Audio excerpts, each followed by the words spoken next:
ahora estaba pensando volvía volvía a las emociones, por ejemplo, ¿no? No hay como emociones que sean inútiles o no, que a veces no tenemos o pensamientos como las buenas emociones, las malas emociones no existen y por existir están cumpliendo una función, entonces, y es bueno que sabamos cómo gestionar esta diversidad también de nuestras emociones. Entonces, ya, perdón, ya estoy divagando. No, no, no se preocupe. Responde al factor de que este viene el factor de la aceptación, ¿no? O aceptas valorarlo y transformarlo o no lo aceptas y vas a entrar en bucle también.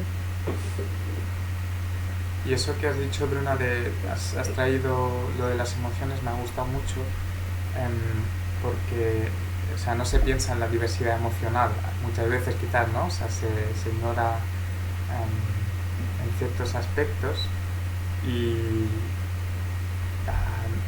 no sé cómo explicarlo, pero dentro de un grupo, ¿no? O de una comunidad es súper importante tener eso en cuenta también, ¿no?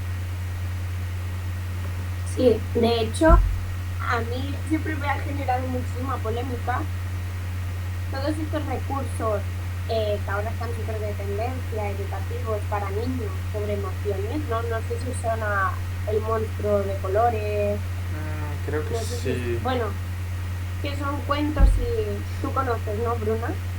Pues, y yo cuando yo trabajaba dando clases de yoga con niños de 3 años y trabajábamos mucho el tema de las emociones, pero sí que es verdad que hay que ir con cuidado porque sí que estos recursos les ayudan y les ayuda poder relacionar cada emoción con, yo qué sé, pues con la lluvia, con el sol, porque se expresan mejor y saben identificar mejor. Pero a su vez es peligroso porque claro, les damos solo una parcela de la visión, ¿no? Una parcela de que es estar triste cuando quizás uno está triste de una manera y otro de otra, ¿no? Igual el monstruo de culos a mí me parece como peligroso porque es que los colores, depende de la cultura, tienen significados diferentes y ya partiendo de ahí puedes generar ciertas contradicciones en niños tan pequeños. ¿No? Y con el tema de las emociones, a veces también en el mismo mundillo de la modernidad y somos, somos unos progres, al final hacemos lo mismo, que es decirte cómo puedes sentirte y cómo tienes que, ¿no? Debemos aprender a gestionar nuestras emociones. No, es que a veces no sabes gestionarlas. Y si no lo sabes gestionar, ya sabrás, ya las gestionarás. ¿Sabes? O sea, tómate tu tiempo, yo qué sé, busca otras perspectivas y cuando estés listo, gestiona. No es que eso me da como rabia. Es como, bueno, dejadme. Sí.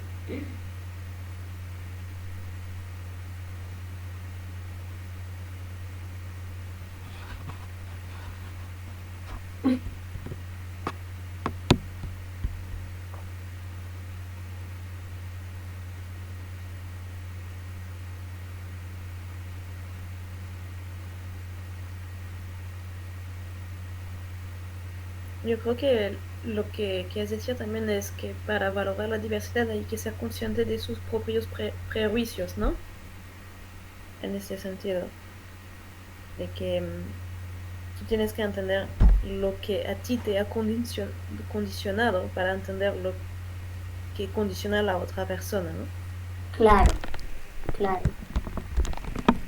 totalmente.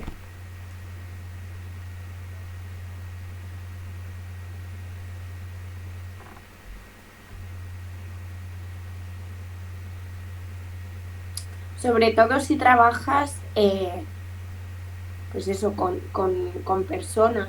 Si trabajas, pues yo qué sé, con plantas, quizás, o sea, está bien que te cuestiones tus prejuicios, pero quizás no es como tan necesario. Pero sí que es verdad que cuando trabajas pues en cuestiones más, pues eso, de contacto con otras personas, creo que tus prejuicios tienen que ser tu principal compañero de trabajo, más que nada porque si los tienes presentes, identificarás muy rápido cuando caes en tus mismos prejuicios, ¿no?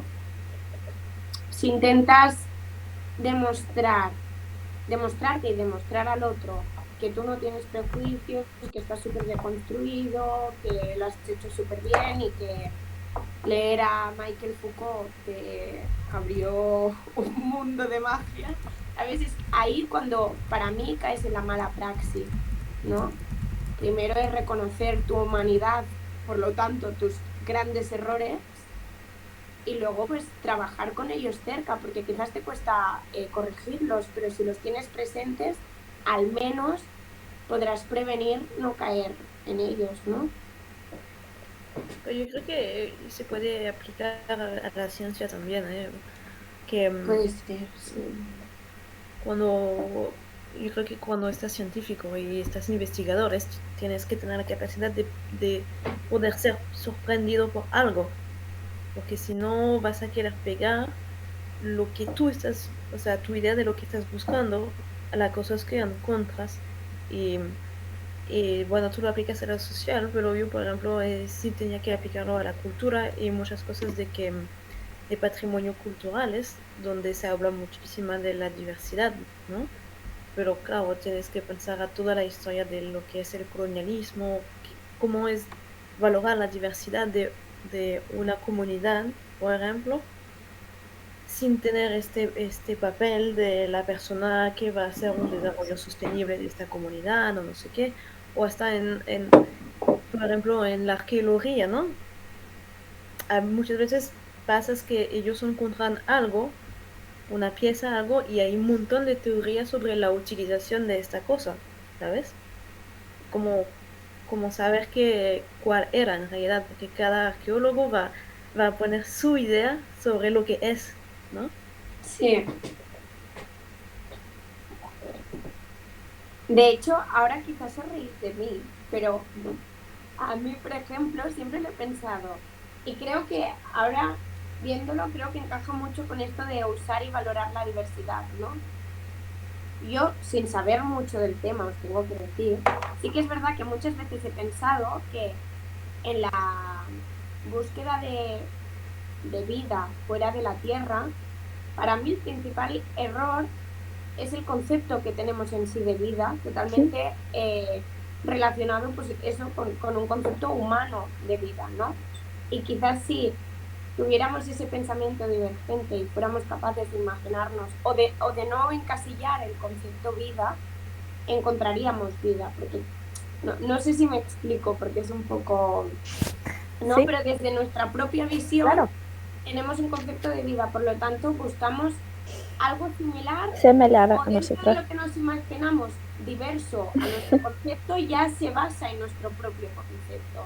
Si rompiéramos con eso, ¿no? Encontrar ese pensamiento divergente, salir de nuestras casillas, quizás sería como un clic en esta búsqueda. Yo siempre lo pienso. O sea, con esto que has dicho, he conectado con también el pensamiento que estaba haciendo, que parece que no tiene nada que ver, pero puede ser que sí, que estaba pensando como, por ejemplo, volví aquí a danzas y a la forma bueno, de las iniciativas que tenemos y las cosas, estaba pensando, bueno, claro, es muy bueno que la misma cosa se pueda hacer de formas muy diversas, por ejemplo, o con muchas formas, o con muchos materiales, o en muchos momentos.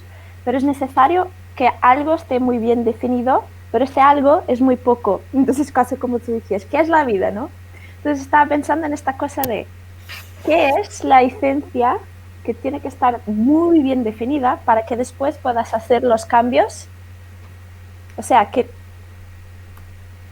no sé si me estoy explicando casi como, por ejemplo, en el origami del pez, tienes que estar, hay una esencia que tiene que estar definida, que es como, para que pueda existir y sobrevivir la idea de la propuesta que estás haciendo, para que pueda venir la diversidad de cosas y que no se cierre en una misma, pero hay una cosa que tiene que estar definida, ¿no? ¿Cuál es? Es las dobras que haces, o sea, no es el color, por ejemplo, ahí no importa, pero hay una cosa que tiene que estar definida y muchas veces o nos perdemos en lo que tiene que estar definido, entonces definimos mil otras cosas, como tú decías, ¿qué es vida? Entonces tiene que ser una persona con dos piernas, no, ya no, pero ¿qué es que define? Entonces estaba en esto de ya, para, para que puedas utilizar, valorar la diversidad y que esto uh, sea sostenible, qué es lo que tiene que estar definido y que, bueno, no sé. ¿Qué es? Para lo que digo Marina de la vida extraterrestre, de cómo la imaginamos, yo creo que viene también del facto que es muy difícil imaginar lo que nunca viste y lo que no tienes idea de lo que puede ser, ¿sabes? Como lo dices de la página blanca, ¿no? Al momento de crear, siempre vas a crear algo a partir de algo que has tenido experiencia con, ¿no? Por esto yo creo que es extremadamente difícil de pensar en la vida de afuera de la Tierra, en realidad, porque da eco también a la idea de la creatividad, ¿no? O sea, para crear hay que tener bastante conocimientos también. Me hizo pensar también en lo que dices tú, Muruna, de que a veces para ser diverso hay que tener un punto común. Me hizo pensar a los pintores y que las grandes revoluciones artísticas fueron de diversidad de pensamiento, porque al final había había pintores que tenían enfermedades mentales, ¿no? Sí, Esto ha creado nuevos corrientes de arte que quizás una persona no se habría nunca imaginado. Y en ya. este caso yo creo que es por este que se tiene que valorar la diversidad también, en el sentido de que la diversidad también es innovación, de un cierto modo. Y entonces esto me hizo pensar a China, porque hay un científico chino que tocó el ADN y los genomas de embriones para eliminar, para probar de eliminar enfermedades genéticas. Y todo eso creó un escándalo porque justamente ataca la ética y ataca la diversidad, porque al momento de que borras lo que se considera como un error o algo fuera de lo normal, estás cerrando puertas a la diversidad también. O sea, entonces en este caso estás homogeneizando todo. Y homogeneizar no permite tener varios colores, ¿no? Tener fluctuaciones y todo esto.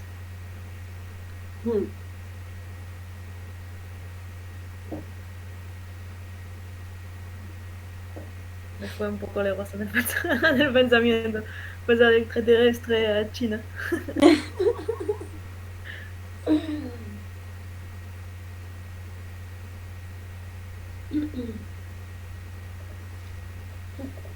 ¿Y cuál es el espacio abierto que querías? Estaba pensando en esto para...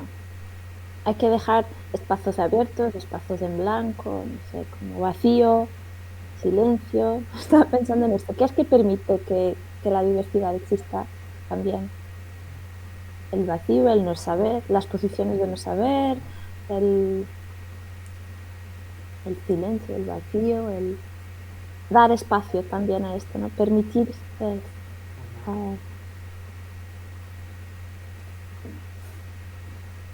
Estaba intentando recordar, pero incluso lo vi ahora en Google a ver si lo encontraba, pero no lo he encontrado. Porque algo de lo que habías dicho hace un rato me recordó que no sé si hay una frase del Zen o del budismo o de alguna cosa de eso, no recuerdo, lo tengo muy vago en la cabeza, pero que dice algo así como de observar el jardín cada día, ¿no? Observar las flores y las plantas cada día, porque cada día cambian, y observar esos detalles que van cambiando. Y algo me ha hecho recordar esa frase por el tema de observar a nuestro alrededor que todo va cambiando, y que en realidad lo único que no cambia son las ideas fijas esas del capitalismo, no sé qué, esas ideas tan cuadradas son las únicas que no cambian, y que al final ese pequeño ejercicio de ir observando los detalles y alrededor te permite darte cuenta mejor de la diversidad que tienes, y también de que las personas, o sea, cambian, porque caemos siempre mucho en el prejuicio de las personas, les ponemos etiquetas, y cambiar esas etiquetas es súper difícil, al menos a mí me pasa, ¿no? Que te entran en la cabeza y se te quedan como parásitos esas etiquetas, y no, es jodido cambiar el chip, ¿eh? Que quizás solo con observando de una manera más desatada conseguirías ver los cambios que las propias personas van haciendo, simplemente.